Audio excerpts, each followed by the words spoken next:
English గ్రామర్లో భాగంగా ఈరోజు మనం ఆర్టికల్స్ గురించి నేర్చుకోబోతున్నాము. ఆర్టికల్స్ అనేటువంటివి 2 టైప్స్ ఉంటాయి. ఒకటేమో డెఫినెట్ ఆర్టికల్, రెండోదేమో ఇండెఫినెట్ ఆర్టికల్. సో మనకు వాటి యొక్క పేరులోనే ఉంది చూడండి.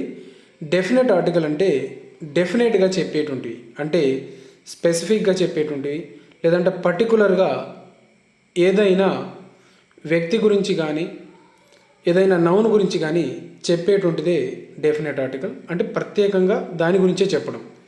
ఇండెఫినెట్ అంటే దీనికి రివర్స్, అంటే డెఫినెట్గా కాకుండా జనరల్గా చెప్పేదే ఇండెఫినెట్ ఆర్టికల్. అంటే ఒక ఎగ్జాంపుల్ కనుక మనం చూసినట్లయితే క్లియర్గా అర్థమవుతుంది. ఫర్ ఎగ్జాంపుల్, ఇప్పుడు నా దగ్గర పెన్ ఉన్నది, ఈ ఒక్క పెన్నే నా దగ్గర ఉంది అని మనం పర్టికులర్గా చెప్పినట్లయితే అప్పుడు మనం డెఫినెట్ ఆర్టికల్ దాన్ని ఉపయోగిస్తాం. లేదంటేనేమో నా దగ్గర చాలా పెన్నులు ఉన్నాయి, అందులో ఇది ఒకటి అని మనం జనరలైజ్ చేసి చెప్పినప్పుడు, అంటే జనరల్గా చెప్పినప్పుడు మనం ఇండెఫినెట్ ఆర్టికల్ను ఉపయోగిస్తాం. ఓకే, సో డెఫినెట్ ఆర్టికల్ అంటే ద, ఇండెఫినెట్ ఆర్టికల్ రెండు ఉంటాయి, ఒకటి ఏ, ఇంకొకటి యాన్. సో వీటిని ఎలా ఉపయోగించాలనేటువంటిది మనం ఈ వీడియోలో నేర్చుకుంటాము. ప్రతి దానికి కూడా లాజిక్ ఉంటుంది కాబట్టి వీడియోను చివరిదాకా జాగ్రత్తగా అబ్జర్వ్ చేయండి, మీకు అన్ని విషయాలు క్లుప్తంగా అర్థమవుతాయి. సో అసలు ఆర్టికల్ అంటే ఏంటిది, అసలు ఇవి దేని గురించి చెప్తాయి? Articles are used before noun. ఈ ఆర్టికల్ అనేటువంటి వాటిని మనం వేటి ముందు ఉపయోగిస్తామంటే నౌన్ ముందు ఉపయోగిస్తాం. అంటే నామవాచకాలకు ముందు మనం ఆర్టికల్ అనేటువంటి వాటిని ఉపయోగిస్తాం. ఈ ఆర్టికల్స్ని అంటే ఈ నామవాచకాలు నౌన్స్ ముందు ఏ కానీ యాన్ కానీ దా కానీ ఉపయోగిస్తాము. వీటికి రూల్స్ ఉంటాయి, ఆ రూల్స్కి అనుగుణంగా ఉపయోగిస్తాం. కాకపోతే వాటిని మాత్రం నౌన్కు ముందు ఉపయోగిస్తాం. సో ఈ విషయాన్ని మీరు దృష్టిలో పెట్టుకోవాలి. ఓకే, ఆర్టికల్ అనేటువంటిది నౌన్ ముందు ఉపయోగిస్తాము. అయితే ఈ ఆర్టికల్స్నే మనం డిటర్మైనర్స్ అని కూడా అంటాం, ఎందుకంటే ఇవి నౌన్ యొక్క స్టేటస్ గురించి చెప్తావి. ఓకే, సో కాబట్టి వీటిని డిటర్మైనర్స్ అని కూడా అంటారు. Articles are words which determines the status of noun. Noun యొక్క స్టేటస్ను తెలియజెప్తుంది. అంటే నౌన్ను మనం స్పెసిఫిక్గా ఉపయోగించామా, పర్టికులర్గా ఉపయోగించామా, లేదంటే జనరల్గా ఉపయోగించామా అనేటువంటి వాటి గురించి ఇది చెప్తుంది. కాబట్టి ఈ ఆర్టికల్స్ని మనం డిటర్మైనర్స్ అని కూడా అంటాము. సో అయితే ఈ వీడియోలో మనము ఏం నేర్చుకుంటామంటే మొదట ఇండెఫినెట్ ఆర్టికల్ గురించి నేర్చుకుంటాం. అంటే ఏ కానీ యాన్ గురించి కంప్లీట్గా ఈ వీడియోలో నేర్చుకుంటాము. దీని తర్వాత పార్ట్ 2 అంటే సెకండ్ వీడియోలో మనము దా గురించి కంప్లీట్గా నేర్చుకుంటాం. ఓకే, సో ఇప్పుడు యాన్ను ఎలా ఉపయోగించాలో చూద్దాం. ఇండెఫినెట్ ఆర్టికల్లో మొదటిదైనటువంటి యాన్ గురించి ఇప్పుడు నేర్చుకుందాము. యాన్ను మనం ఎప్పుడెప్పుడు ఉపయోగిస్తామంటే ఓవెల్ సౌండ్స్ ముందు ఉపయోగిస్తాం. ఓవెల్ సౌండ్స్ అంటే ఏమేమి ఉన్నాయి? ఏ, ఈ, ఐ, ఓ, యు. వీటిని ఓవెల్ సౌండ్స్ అంటాం. అంటే ఇక్కడ మనం గుర్తుపెట్టుకోవాల్సింది ఏంటంటే ఈ లెటర్స్ కాదు, వీటితో వచ్చేటువంటి సౌండ్స్. ఓకే, ఆ సౌండ్స్ అనేటువంటివి చాలా ఇంపార్టెంట్. సో ఆ సౌండ్స్ను మాత్రమే ప్రేయర్గా తీసుకోవాలి మనం. ఓకే, అయితే ఇంగ్లీష్లో ఓవెల్ సౌండ్స్ ఏముంటాయంటే ఏ, ఈ, ఐ, ఓ, యు. అదే వీటిని కనుక మనం తెలుగులో చూసినట్లయితే తెలుగులో ఏమేమి ఉంటాయంటే ఆ, ఆ, ఇంకా ఈ, ఈ, నెక్స్ట్ ఏ, ఏ, ఐ, ఓ, ఓ, ఔ, ఓ, ఓ, ఔ. ఇవి తెలుగులో ఉన్నటువంటి సౌండ్స్. ఓకే, సో ఈ సౌండ్స్ తోటి కనుక ఏదైనా వర్డ్ ఉన్నట్లయితే వాటి ముందు మనము ఏం ఉపయోగించాలి? యాన్ ఉపయోగించాలి. For example ant. ఓకే, ఇక్కడ యాంట్ అంటే ఆ సౌండ్, యాంట్. ఆ సౌండ్ ఉంది కదా, సో ఆ సౌండ్ ఉంది కాబట్టి ఇక్కడ ఏం ఉపయోగించాలి మనము? యాన్ ఉపయోగించాలి. Next I. ఐ ఆల్రెడీ ఉంది కదా. ఓకే, సో ఇందులో కూడా ఉంది. ఈ విధంగా ఇటువంటి సౌండ్స్ ముందు మనము యాన్ ఉపయోగించాలి. నెక్స్ట్ ఆక్స్, ఆ సౌండ్. ఓకే, ఇక్కడ కూడా ఉంది. సో ఇటువంటి వర్డ్స్ ముందు యాన్ ఉపయోగించాలి. ఇక్కడ అంబ్రెల్లా, ఆ. ఓకే, ఆ. సో ఈ విధంగా ఓవెల్ సౌండ్స్ ముందు మనము యాన్ను ఉపయోగించాలి. ఓకే, ఆ విధంగా ఉపయోగించాలి. దాని తర్వాత నెక్స్ట్ది సెకండ్ రూల్ కనుక చూసినట్లయితే హెచ్తో ఏదైనా వర్డ్ స్టార్ట్ అయ్యి అది సైలెంట్ లెటర్ కనుక ఉంటే, అంటే ఆ హెచ్ అనేటువంటి వర్డ్ అక్కడ పలకకపోతే దాని తర్వాత వచ్చేటువంటి సౌండ్ ఓవెల్ సౌండ్ అయి ఉంటుంది. సో అటువంటి వర్డ్స్ ముందు హెచ్ సైలెంట్గా ఉన్నటువంటి వాటి ముందు మనము ఏమి ఉపయోగించాలి? యాన్ అనే ఆర్టికల్ను ఉపయోగించాలి. ఫర్ ఎగ్జాంపుల్ ఇక్కడ హెచ్ సైలెంట్ ఉంది, సో ఓ తోటి పలుకుతుంది, అంటే అవర్, ఆ అనేటువంటిది ఇంతకుముందు మనం ఆల్రెడీ నేర్చుకొని ఉన్నాం కదా, ఆ సౌండ్. సో ఇక్కడ యాన్ ఉపయోగించాలి. నెక్స్ట్ ఇక్కడ కూడా హానర్ అనొద్దు, ఆనర్, ఓకే. మీరు హెచ్ను పలికితే అక్కడ ఏ వస్తుంది. హెచ్ పలకకుండా సైలెంట్ లెటర్ కనుక అక్కడ ఉన్నట్లయితే అప్పుడు నెక్స్ట్ లెటర్ తోటి పలుకుతాం. సైలెంట్ లెటర్ అంటే ఏం లేదు. ఫర్ ఎగ్జాంపుల్ HOUR ఉంది, ఇక్కడ హెచ్ సైలెంట్ కాబట్టి ఈ నెక్స్ట్ ఏదైతే ఉందో ఓ తోటి పలుకుతాం. కాబట్టి హెచ్ తర్వాత దాదాపుగా మోస్ట్లీ ఏమొస్తుందంటే ఓవెల్ సౌండే వస్తుంది. సో ఇక్కడ ఆ సౌండ్ పలుకుతుంది కాబట్టి యాన్ ఉపయోగించాలి.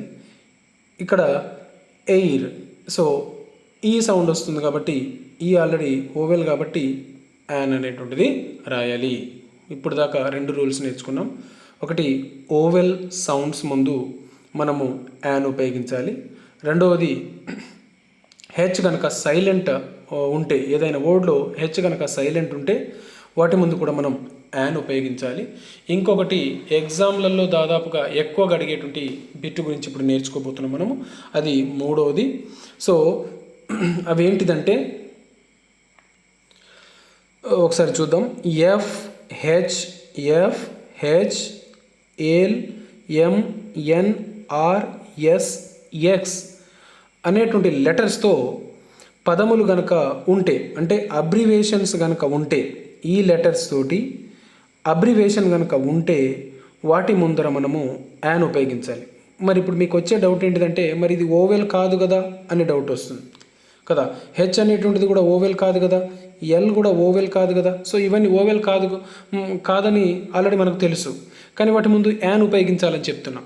కానీ ఇక్కడ ఉన్నటువంటి రూల్ ఏంటిదంటే, ఫర్ ఎగ్జాంపుల్ ఎఫ్ ఉందనుకోండి, ఎఫ్ను తెలుగులో ఎలా రాస్తాము? ఏఫ్. ఓకే, సో ఇక్కడ ఏముంది? ఏ ఉన్నది. సో ఆ విధంగా చూసుకోవాలి, ఆ పదాన్ని కరెక్ట్గా పలకాలి. నెక్స్ట్ ఎం ఉందనుకోండి, ఎమును ఎలా రాస్తాం? తెలుగులో రాసి చూసుకోవాలి. ఇటువంటి ఇచ్చినప్పుడు, అబ్రివేషన్స్ ఇచ్చినప్పుడు మనం తెలుగులో రాసుకొని చూసుకుంటే మనకు అర్థమైపోతుంది. ఇక్కడ ఏమని రాస్తాం తెలుగులో? ఏ అంటే సౌండ్ ఏమొస్తుంది? ఎంలో ఏ సౌండ్ ఉంది? ఏం. ఇక్కడ ఏల్, ఏం. Okay, S. ఇది చెప్తా. ఇందులో కొన్ని ఓవెల్ సౌండ్ పలకని కూడా ఉన్నాయి. తర్వాత ఏం, బి. రైట్. సో ఈ విధంగా కనుక ఏదైనా అబ్రివేషన్లో మొదటి లెటరు ఓవెల్ సౌండ్ కనుక పలికినట్లయితే వాటి ముందు మనము యాన్ ఉపయోగించాలి. ఇక్కడ ఏల్. సో ఇక్కడ ఏమో ఏల్ వచ్చింది, అంటే ఏ వచ్చింది కాబట్టి యాన్ ఉపయోగించాం. ఇక్కడ ఏముందిగా ఏముంది కాబట్టి మనము యాన్ ఉపయోగించాలి. నెక్స్ట్ సార్క్లో ఫస్ట్ లెటర్ ఏం పలికింది? సా. ఇది కనుక ఎస్ పలికితే ఏఎస్ అవుతుంది. ఎస్ పలికితే ఏఎస్ అవుతుంది కాబట్టి యాన్ ఉపయోగించాలి. కానీ ఇక్కడ పదం మొత్తాన్ని పలుకుతున్నాం. ఓకే, సో ఇప్పుడు సార్క్ అంటే సా సౌండ్ కాబట్టి ఏ ఉపయోగిస్తాం. గుర్తుపెట్టుకోండి. సపరేట్గా లెటర్ చదివితేనేమో MBBS ఇలా చదివితేనేమో అబ్రివేషన్ అంటాం, వాటిని అబ్రివేషన్ అని చెప్తాం. అలా కాకుండా ఈ విధంగా, అంటే ఇప్పుడు SAARC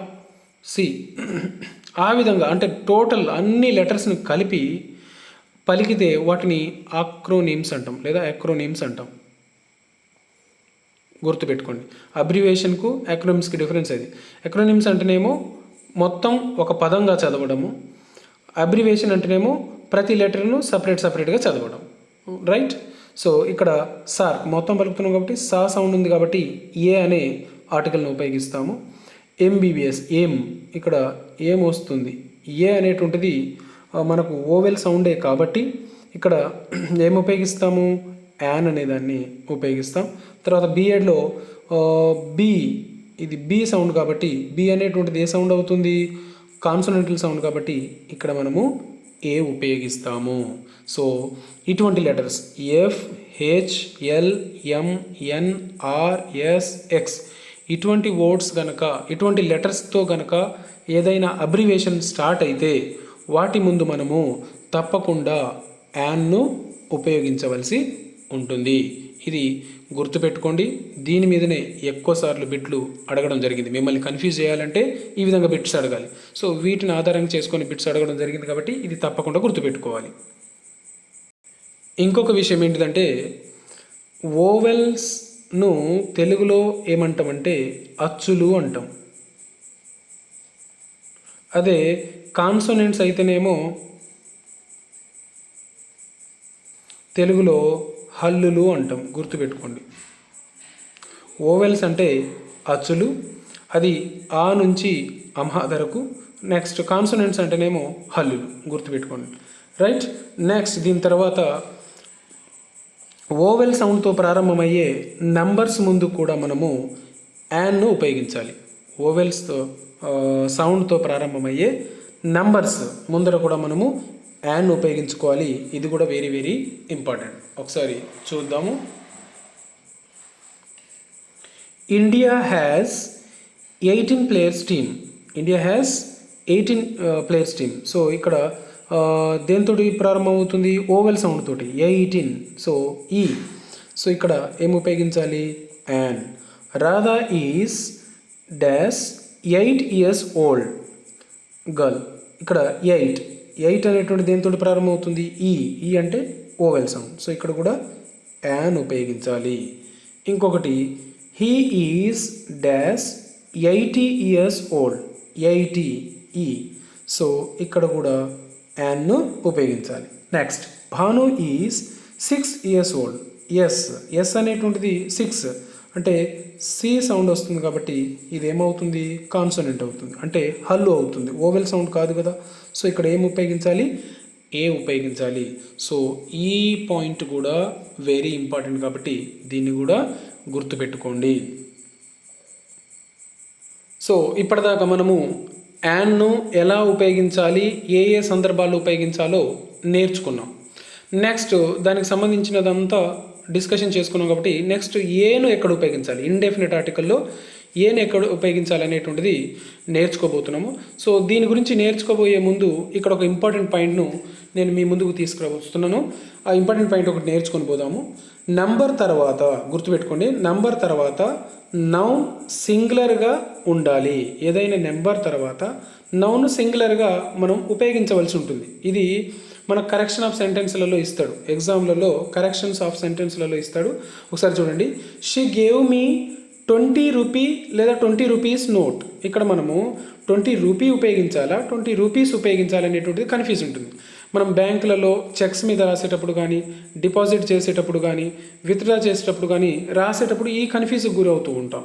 సో ఆ ఉద్దేశంతో అదేవిధంగా కాంపిటేటివ్ ఎగ్జామ్లో అయితేనేమో కరెక్షన్స్ ఆఫ్ సెంటెన్స్లలో ఉపయోగిస్తున్నాడు కాబట్టి ఈ పాయింట్ని నేను మీకు చెప్దామనే ఆలోచనతో ఇక్కడ రాయడం జరిగింది. సో ఈ విధంగా ఇచ్చినప్పుడు నంబర్ తర్వాత నౌన్ సింగులర్గానే ఉండాలి అని అంటున్నాడు.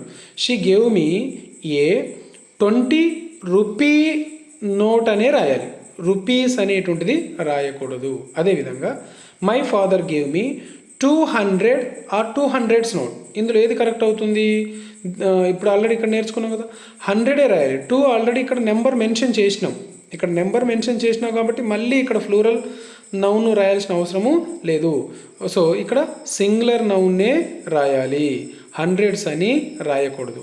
My father give me 200 note అని చెప్పాలి. అలా కాకుండా my father give me 200s note అని చెప్పకూడదు. Next she give me 20 rupee note. అలా కాకుండా she give me a 20 rupees notes అని చెప్పకూడదు. ఈ ఫ్లూరల్ అనేటువంటిది, నౌన్కు ఫ్లూరల్ అనేటువంటిది తగిలించకూడదు. ఇప్పుడు మన టాపిక్లోకి వెళ్దాము. ఏను ఎక్కడెక్కడ ఉపయోగించాలి అనే విషయాన్ని ఇప్పుడు నేర్చుకోబోతున్నాము. ఏను కాన్సోనెంటల్ సౌండ్స్ ముందు ఉపయోగించాలి. కాన్సోనెంటల్ సౌండ్స్ అంటే అవి ఎలా స్టార్ట్ అవుతాయి? ఇక్కడ రాశాను చూడండి. ఓవెల్ సౌండ్స్ కాకుండా, ఓవెల్స్ అయితే AEIOU కదా. కాన్సోనెంటల్ సౌండ్స్ అంటే అవి కాకుండా మిగిలినవి. అంటే బి, సి, అంటే వీటి యొక్క సౌండ్స్ గుర్తుపెట్టుకోవాలి. బా, సా, డా, ఫా, గా, నెక్స్ట్ హా, జా, ఖా. ఇటువంటి సౌండ్స్ ముందు మనము ఏం ఉపయోగించాలి? ఏ అనేటువంటి ఆర్టికల్ను మనము ఉపయోగించవలసి ఉంటుంది. సో ఒకసారి చూద్దాము. ఇక్కడ ఎం ఏ మ్యాన్, మా సౌండ్ కాబట్టి ఏ ఆర్టికల్ వస్తుంది. బెంచ్ బా సౌండ్ కాబట్టి ఏ అనే ఆర్టికల్ ఉపయోగించాలి. కార్ ఖా అనేటువంటిది ఓవెల్ సౌండ్ కాబట్టి ఏను ఉపయోగించాలి. సో ఏం లేదు, ఈజీగా ఓవెల్ సౌండ్స్ గుర్తుకుంటే అవి కాకుండా మిగిలినవన్నీ కాన్సోనెంట్ సౌండ్స్ అవుతాయి. ఇంతే, అదే సింపుల్ లాజిక్. నెక్స్ట్ అది కాకుండా ఇక్కడ కూడా అది మొదటి పాయింట్. ఇక్కడ కూడా ఒక 5 రూల్స్ను నేర్చుకోబోతున్నాం మనం. 5 రూల్స్. ఆ 5 రూల్స్ కూడా చాలా ఇంపార్టెంట్. ఇక్కడనే మిమ్మల్ని కన్ఫ్యూజ్ చేస్తాడు.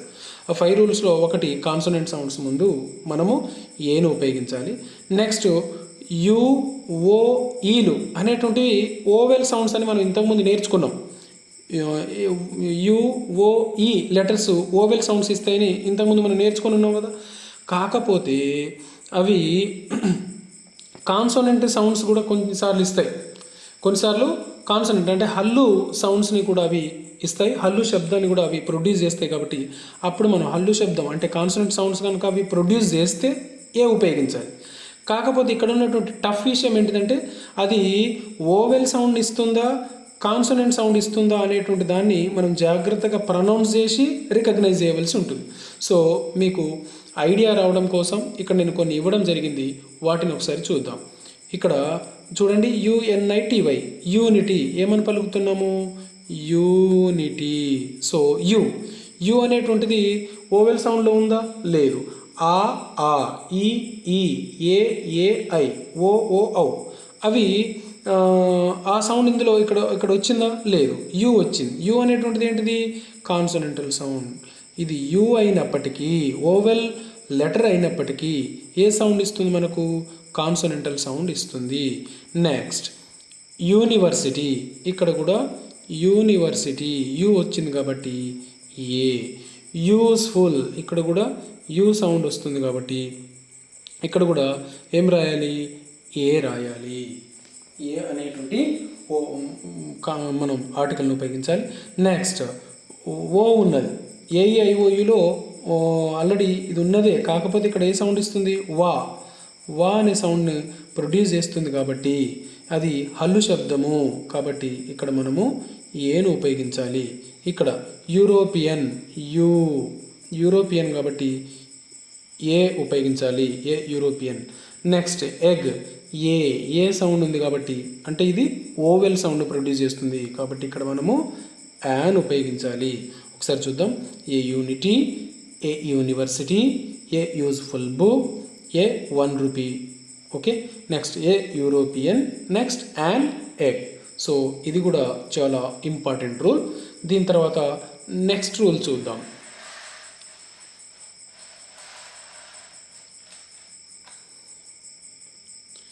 నెక్స్ట్ రూల్ ఏంటిదంటే ఇది కూడా చాలా ఇంపార్టెంట్. మిగిలిన జనరల్ విషయాలే కాబట్టి, కామన్ రూల్సే కాబట్టి అవి అందరూ చేయగలుగుతారు. కానీ ఇటువంటి స్పెసిఫిక్ రూల్తో కనుక బిట్ అడిగితే మీరు మిస్ అవుతారు. కాబట్టి ఈ పాయింట్స్ అన్నిటిని కూడా నేను ఇందులో ప్రజెంట్ చేస్తున్నాను, గుర్తుపెట్టుకోండి.